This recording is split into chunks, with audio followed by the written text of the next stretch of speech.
Friends, నేను రీసెంట్గా కోరాలో ఒక స్టోరీ చదివాను. వెంటనే నాకు చాలా డీప్గా టచ్ అయింది. అందుకే మీతోటి ఈ స్టోరీ షేర్ చేసుకుంటున్నాను. ఒక పర్సన్ ట్రైన్లో ట్రావెల్ చేస్తున్నాడు. డోర్ వెనుక ఒక అమ్మాయి పేరుతో ఒక నెంబర్ రాసి ఉండడం చూశాడు. కుతూహలంతో ఆ నెంబర్కి కాల్ చేశాడు. కాల్ లిఫ్ట్ అయింది. రేణుని మాట్లాడుతున్నా అని ఒక భయం, నర్వస్నెస్తో ఉన్న లో వాయిస్లో కాల్కి రిప్లై వచ్చింది. ఆయన చెప్పిండు, మీకు భయపడాల్సిన అవసరం లేదు.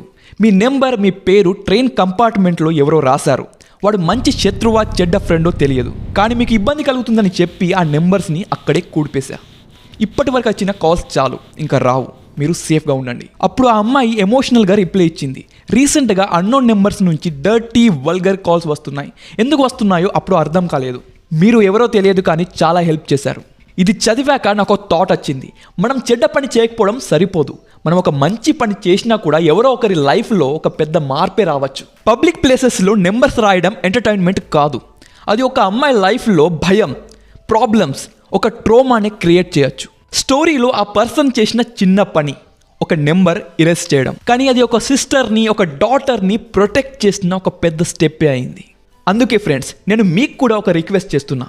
ఎక్కడైనా ట్రైన్, బస్, లిఫ్ట్, బెంచ్, ఎక్కడైనా కావచ్చు, ఎస్పెషల్లీ అమ్మాయి నెంబర్ అయితే ఆ నెంబర్ని అక్కడే కూడిపోయండి.